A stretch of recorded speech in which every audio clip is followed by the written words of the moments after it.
अंग के रूप में एक दूसरे से जो संबद्ध हैं, न शाखासु ही प्रतिवेदनम, केवल शाखाओं में ही उपासना की विधि करनी चाहिए और अंगी में नहीं करनी चाहिए, ये उचित नहीं है, ऐसा नहीं मानना चाहिए। माने अलग अलग जो शाखाएं बनी हैं कर्मकांड के लिए, ब्राह्मण ग्रंथ, आरण्यक, तो ये क्या है?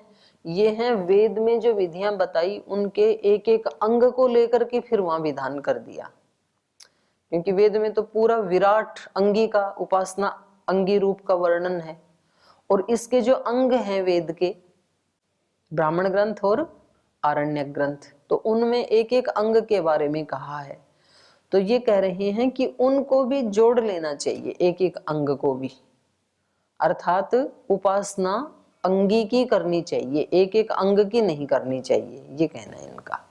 अंग अंग की भी कर सकते हैं, उसमें कोई दोष नहीं आएगा, लेकिन जो अंतिम लक्ष्य है ब्रह्म प्राप्ति, उसके लिए तो संपूर्ण की उपासना करनी चाहिए, अंगी की करनी चाहिए।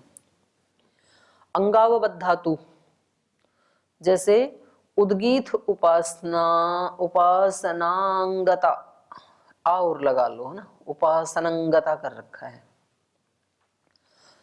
उद्गीत आदि उपासनांगता ये खलु विधयः, जैसे यहाँ पर छांदोग्य उपनिषद में उद्गीत आदि की उपासना, तो अब ये क्या है?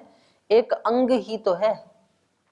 उद्गीत आदि उपासना अंगता ये खलु विधय, उद्गीत की उपासना में जो विधियां बताई हैं, तो उनमें जैसे ये उदाहरण दे रहे हैं, ओम इति एतद अक्षरम उद्गीतम उपासीत। अब ये एक अंग की इन्होंने विधान कर दिया।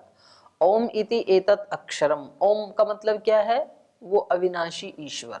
ओम इति एतद अक्षरम, जिसका कभी क्षय नहीं होता है, उसका उद्गीतम उपासीत, उद्गीत विधि से उसकी उपासना करनी चाहिए। उद्गीत क्या होती है? उच्चैर गीयते इति उद्गीत। तो ओम का उच्चारण कैसे किया जाता है? ऊंचे स्वर से किया जाता है, ओम ऐसे जोर जोर से बोला जाता है। जो ओंकार की उपासना करते हैं, पहले धीरे से शुरू करेंगे, फिर और थोड़ा तेज, फिर और थोड़ा तेज, फिर और पूरा शिखर में, फिर ऐसे ही क्रमशः नीचे आते हैं। तो ऐसे ओंकार की उपासना करते हैं, वही यहाँ विधान भी है। ओम इति एतद अक्षरम उद्गीतम उपासीत, ये छांदोग्य उपनिषद में आया है। इत्यत्र, उसी में आगे बताया कि यहाँ पर ये जो उद्गीत की उपासना चल रही है, इसमें लोकेशु पंचविध सामोपासित, ये जो लोक हैं इनमें भी 5 प्रकार की साम उपासना चल रही है। ये लोक भी 5 प्रकार का साम उपासना ही कर रहे हैं। उद्गीत जो है ये सामवादी, सामवेद को जानने वाले जो वो हैं पुरोहित हैं, वो उच्चारण करते हैं, उद्गाता कहा जाता है ना सामवेद वालों को। तो सामवेद वालों जो उद्गीत के माध्यम से जो उपासना का वर्णन है, तो ये कह रहे हैं ये साधक क्या उपासना कर रहा है, इन लोकों में भी साम की उपासना चल रही है। इत्यत्र लोकेशु पंचविध सामोपासित, इसमें 5 विधियां बताई हैं उपनिषद में। उपनिषद लाए हो आप? तो इसमें पहला साम की उपासना में पहला है हिंकार, दूसरे नंबर पे आता है प्रस्ताव, और तीसरे नंबर पे आता है उद्गीत, और चौथा है प्रतिहार, और 5वां है निधन। पहला है हिंकार, जैसे कोई मान लो जिससे सामगान करना है, तो पहले वो क्या करेगा? ऐसे करते हैं ना गाने से पहले, इसका नाम है हिंकार। फिर वो या तो ओम बोलेगा धीरे से, और या तो कहेगा कि भाई अब हम अथेश्वर स्तुति प्रार्थनोपासना, ये हो गया प्रस्ताव, और फिर जोर से गाता है उसको, ये हो गया उद्गीत।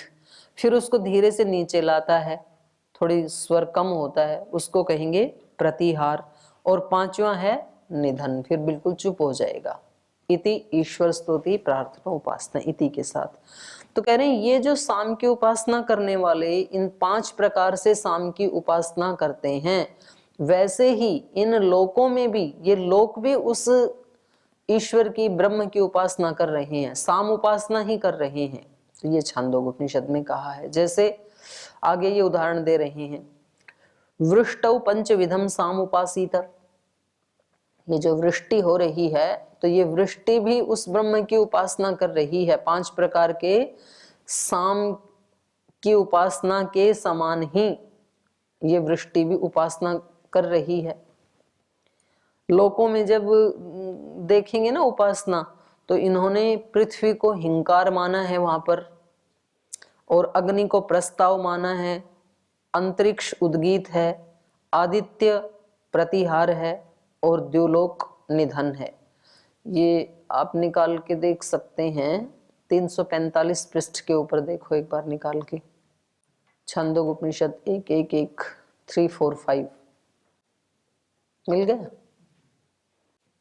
लोकेशु पंचविध सामोपासीत, ये 2-2-1 है। क्या लिखा है, पढ़ो, एक जना पढ़ो।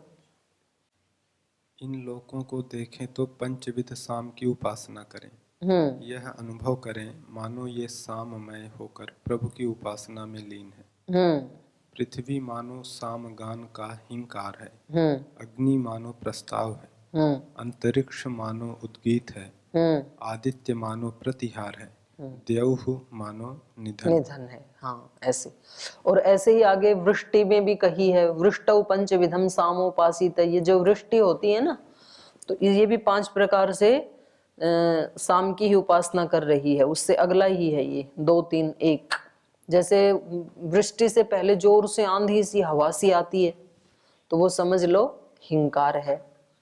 और फिर उसके बाद बादल गड़गड़ाता है थोड़ा सा, तो वो प्रस्ताव हो गया। और फिर तेज बारिश आती है, बहुत तेज, वो उद्गीत हो गया।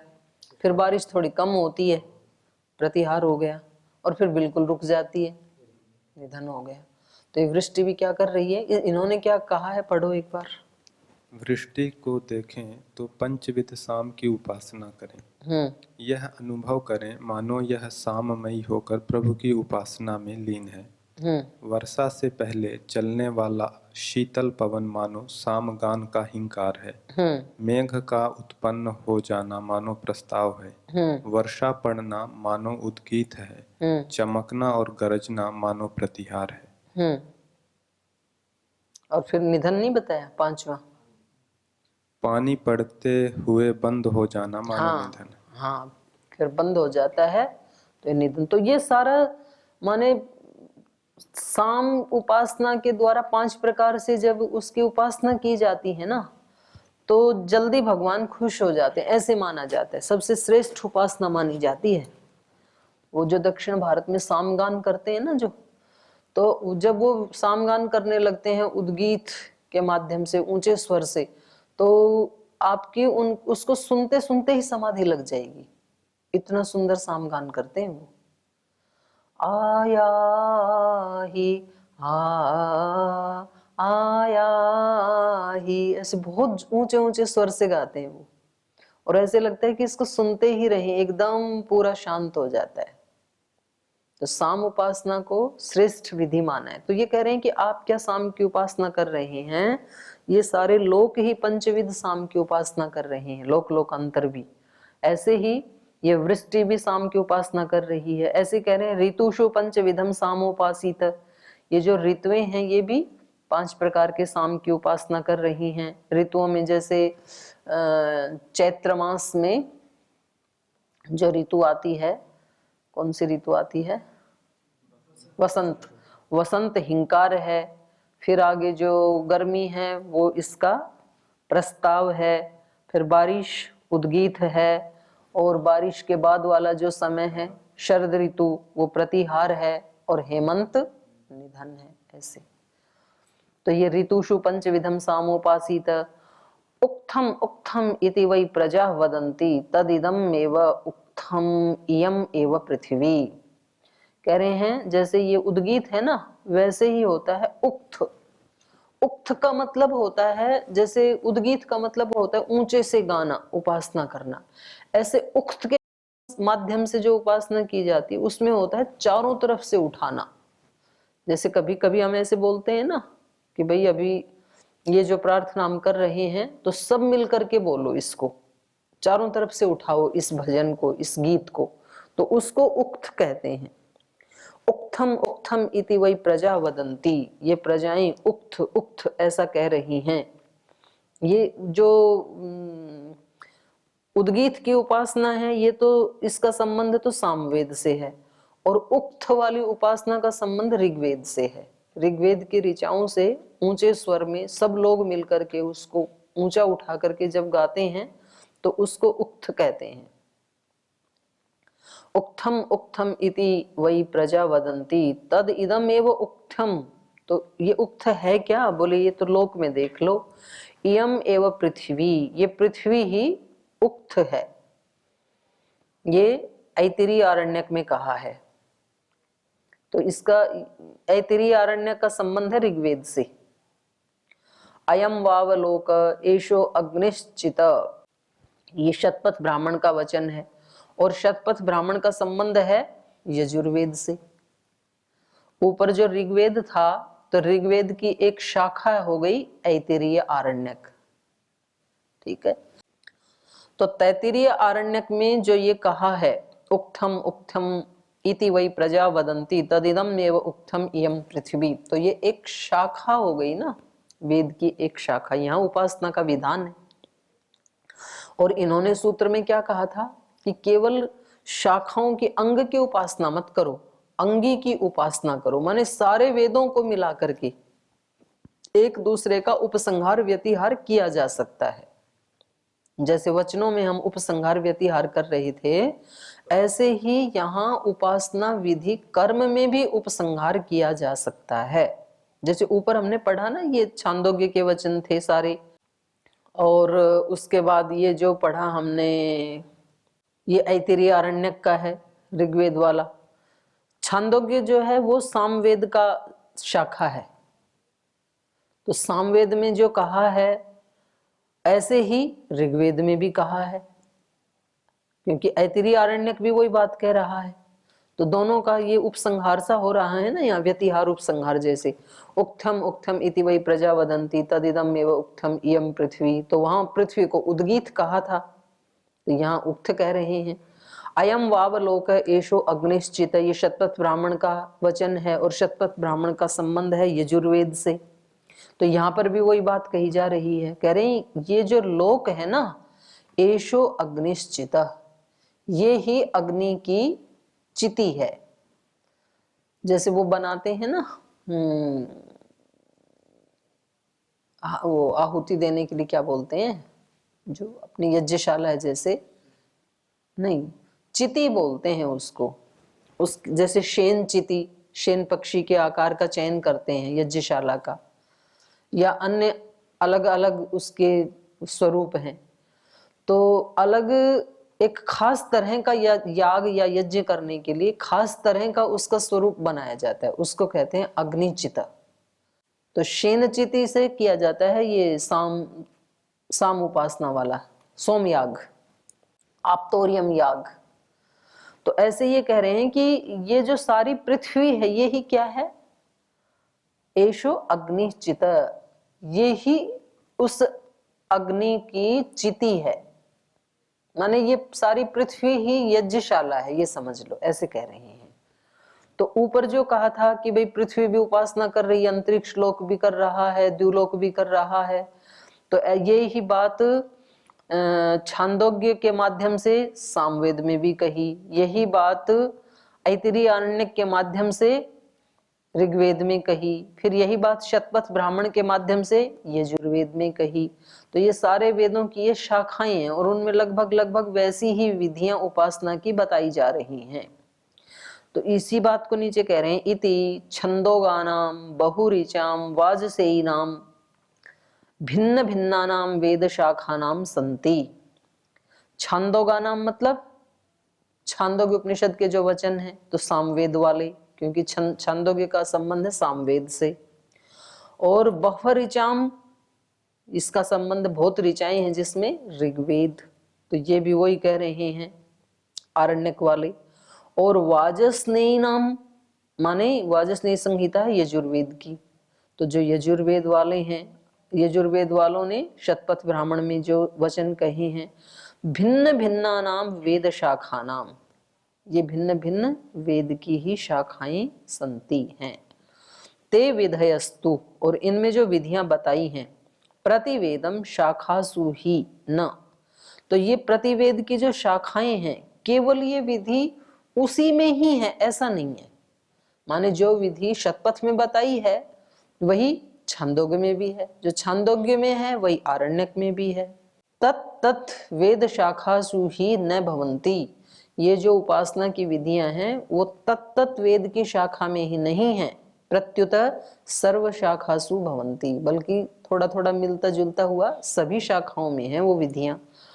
सर्व शाखासु तेषाम विधिनाम उपसंहारो व्यतिहारो वा यथा यथम कर्तव्यः, इसलिए सभी शाखाओं में जो विधि है उपासना की या कर्म कांड है उनका उपसंहार या व्यतिहार जहां जहां आवश्यकता हो यथायथम कर्तव्य कर लेना चाहिए।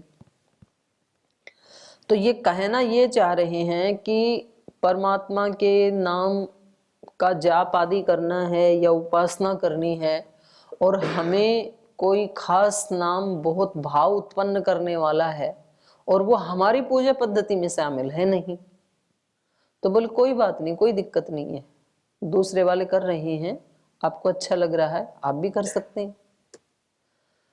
जैसे सुबह सुबह उसमें ना आस्था चैनल में एक प्रार्थना आती है, सबका मंगल होए रे, सुना है ना, इस धरती के जितने प्राणी सबका मंगल होए रे, जिस माता पिता ने जन्म दिया उनका मंगल होए, ऐसे वो सबका एक प्रार्थना गाते हैं। अब उसके शब्द तो बहुत अच्छे हैं और हम यूँ सोचेंगे जी यदि यहाँ मैंने गा दिया तो यूँ कह देंगे कि ये जैनियों की प्रार्थना यहाँ कैसे गा रहे हो आप वैदिक धर्म के गुरुकुल में, या यहाँ पर जो यज्ञ की प्रार्थना वो कोई दूसरी जगह गाए तो बोले आप ये कैसे गा रहे हो। तो हमने ऐसे बांट लिए हैं अपने आप को। तो यहाँ पर ये भाष्यकार और सूत्रकार ये कहना चाह रहे हैं कि इसमें कोई दोष नहीं है, कहीं से भी आपको कोई अच्छी चीज लग रही है और उसमें यदि ईश्वर के साथ आपका तादात्म्य हो रहा है तो आप उसको कर सकते हैं। अब भाई संस्थान के धरातल पे तो जो संस्थान के बड़े हैं वो तय करेंगे, लेकिन व्यक्तिगत अपना जो है व्यक्तिगत उसमें तो वो व्यक्ति उनको उपसंहार या व्यतिहार कर सकता है, उसका कोई दोष नहीं है। ऐसे ही उपासना विधि का है, हम किसी की उपासना विधि का थोड़ी भी कोई चीज इधर ले आए तो फिर ऐसे डरते हैं कि भाई ये यदि हमने कर लिया तो कह देंगे आप तो वो वाले हो गए, उन वाले हो गए, तो व्यक्ति करता नहीं है उसको और न करके और वो अपनी हानि तो करता है क्योंकि उसकी इच्छा हो रही थी वैसे करने की। तो ये कह रहे हैं कि आप ऐसे अलग अलग ये जितने भी अलग अलग शाखा प्रतिशाखा वाले हैं यदि वो ऋषियों से संबंधित है, ये बात तो लगानी पड़ेगी, वो आर्ष तो होनी चाहिए। इसका मतलब ये नहीं है कि आप जो अनार्ष भी कोई कुछ भी कह रहा है उसको भी ले लें, ये कथन नहीं है। वेदांतकार का ये कहना है कि जो वेद की ही भिन्न भिन्न शाखा प्रतिशाखाओं में या उससे मेल खाते हुए किसी संप्रदाय में है तो आप उसका अनुष्ठान कर सकते हैं। सर्व शाखासु भवन्ति सर्व शाखासु तेषां विधिनाम उपसंहारो व्यतिहारो वा यथा यथम कर्तव्य, तो आप कर सकते हैं उसका उपसंहार। नहीं तत्र विरोधाशंका कार्या, कह रहे हैं वहां विरोध की आशंका नहीं करनी चाहिए कि भाई ये लोग मेरा विरोध करेंगे यदि मैंने इसको अपना लिया तो वहां पर विरोध करें तो भले ही करें, यदि आप उसको सचमुच अपना करके आप ताद्विध्य को प्राप्त कर लेते हैं, ईश्वर के साथ तद्धर्मता को प्राप्त कर लेते हैं, तो वो विरोधी भी फिर थोड़े दिन के बाद आपके सहयोगी बन जाएंगे, कोई बात नहीं है। पर यदि केवल आप ताद्विध्य तो प्राप्त कर नहीं रहे हैं और वैसे ही अपने जीवन को आपने मिक्सअप कर दिया रायता बना के, तो फिर हानि भी है आपकी। नहीं तत्र विरोधाशंका कार्य किंतु मंत्रादिवद्वा अविरोध, तो कह रहे हैं उपासनाओं में भी मंत्र आदि की तरह से, जैसे यज्ञ कर्म में भिन्न भिन्न शाखाओं में जो मंत्र हैं तो वो कभी कभी एक मंत्र इस शाखा में भी है, इस शाखा में भी है, इस शाखा में भी है, सभी जगह उसका समन्वय कर लिया जाता है। तो ऐसे ही मंत्र की तरह से जो कर्म है, उपासना विधि है, उसमें भी अविरोध, कोई विरोध नहीं है। मंत्रादिवत्वा अविरोध, हेत्वंतर पक्षे वा शब्द, यहाँ सूत्र में जो वा शब्द आया है वो हेत्वंतर पक्ष के रूप में आया है। वा का अर्थ अथवा नहीं है, यहाँ पर दूसरे हेतु अंतर, दूसरे पक्ष में, दूसरे हेतु के रूप में ये बात कही जा रही है। मंत्रादीनाम मंत्र गुण द्रव्याणाम शाखांतर दृष्टानाम शाखांतरे विनियोगो भवति। तो कह रहे हैं मंत्रादीनाम, मंत्रों का, मंत्रादि का, और मंत्र गुण द्रव्याणाम, मंत्र के गुण और उस मंत्र के में कहे हुए जो द्रव्य आदि हैं उनका, शाखांतर दृष्टानाम, जो किसी दूसरी शाखांतर में हमने देखा, उनका शाखांतरे किसी दूसरी शाखा में विनियोगो भवति, विनियोग हो जाता है। जैसे ये उदाहरण दे रहे हैं, यो जात एव प्रथमो मनस्वान स जनास इंद्र, ये ऋग्वेद की ऋचा है। जात एव प्रथमा, वो सबसे पहले ही था, जब ये सृष्टि पैदा हुई उससे भी पहले था वो ईश्वर। और वो कैसा है? मनस्वान। मनस्वान मतलब वो ज्ञानी है, मनन करने वाला है। ऐसे ही सृष्टि को नहीं बना दे रहा है, बल्कि पूर्ण विवेक पूर्वक बना रहा है। स इंद्र जनास, उस इंद्र को जानो। तो ऐसे वहां पर वर्णन है। यह है ऋग्वेद की शाखा। इति ऋक् सूक्त मंत्रा सजनीयम सस्यम आध्वर्यवे कर्मणि विनियुज्यन्ते। तो ये जो ऊपर वाली थी सजना से इंद्र वाली, और ये जो नीचे कहा है सजनीयम सस्यम, ये तैत्तिरीय संहिता की है, इसका संबंध है यजुर्वेद से। तो ये सजनीयम जो है ना, सजनासे की तरफ ही इंगित कर रही है। जो अर्थ सजनासे का है वो ही सजनीयम का है।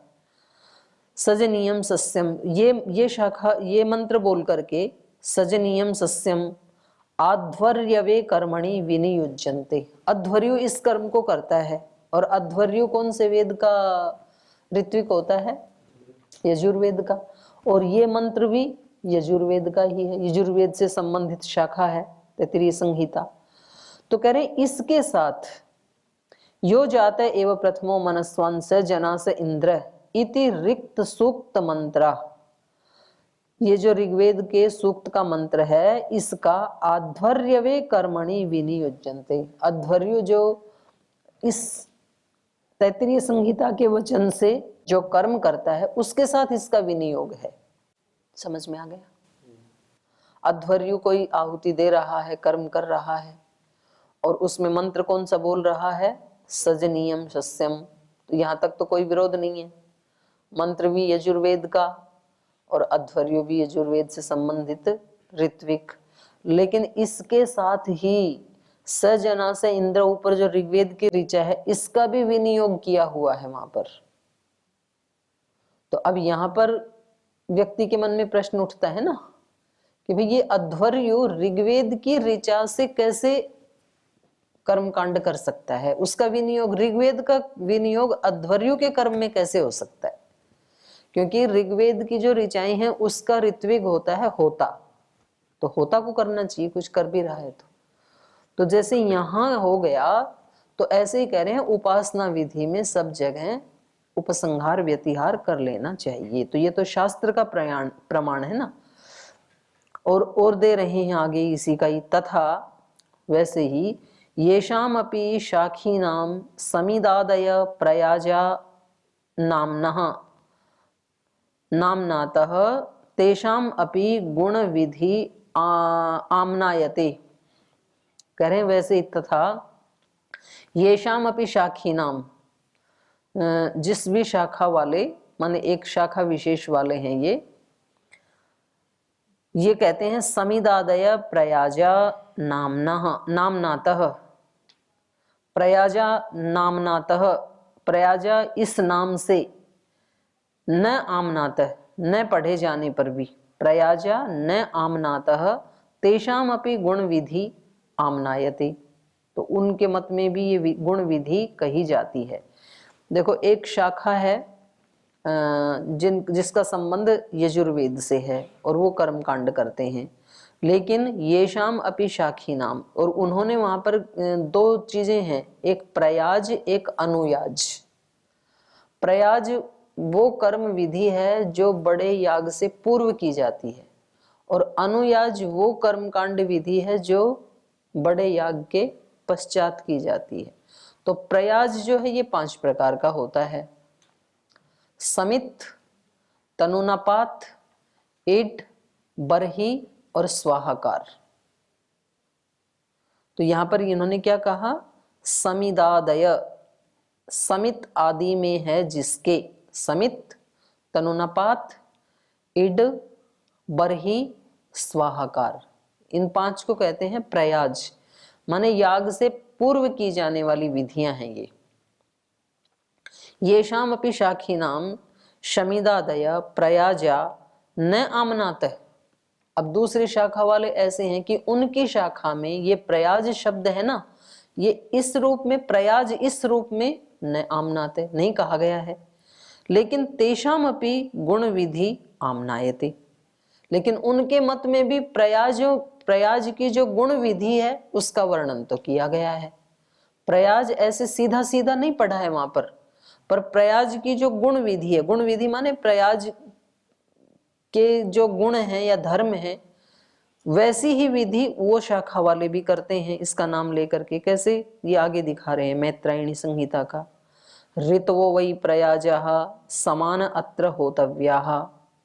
बोलिए ऋतुएं क्या हैं, प्रयाज ही हैं, तो ऐसे प्रयाज के समान अत्र होतव्याः, यहाँ कर्म विधि करनी चाहिए, आहुति देनी चाहिए। तो प्रयाज के समान आहुति देनी चाहिए, इसका मतलब क्या है, प्रयाज तो था दूसरी शाखा वालों का, इनके यहाँ तो प्रयाज शब्द पढ़ा ही नहीं है, फिर भी प्रयाज के समान ऐसे कह रहे हैं, तो ये क्या हो गई, समान गुण विधि हो गई ये।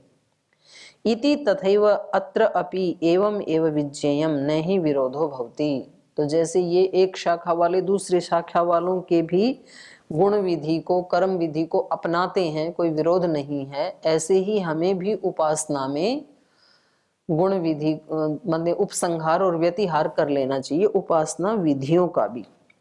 तो अंगोपासना स्वीकार्या इति उक्तम, अंगी की उपासना के साथ साथ अंग उपासना स्वीकार्या, अंग उपासना भी स्वीकार है, इति उक्तम, किंतु वैश्वानर उपासनायाम न अंग उपासना कार्या अपितु अंगिन एव इति। तो ये जो विधान है इस आरण्यक में, इस शाखा में, तो ये सब क्या है, एक एक अंग की उपासना के विधान है, और विधान है तो उसका लाभ भी होता है और वो करने योग्य भी है, ठीक है। तो ये कह रहे हैं अंग उपासना स्वीकार्या, इन ग्रंथों में अंग की उपासना भी स्वीकार करने योग्य है, लेकिन वैश्वानर की उपासना यदि करनी है आपको, तो वहां पर अंग उपासना अलग से नहीं करनी है, बल्कि अंगी की ही उपासना करनी है वहां पर। और जब अंगी की उपासना कर ली तो अंग की उपासना करने की आवश्यकता भी नहीं है, उसके अंदर ही आ जाएगा। तो ये जो वैश्वानर की अंगी की उपासना है ये फिर हम कल पढ़ेंगे।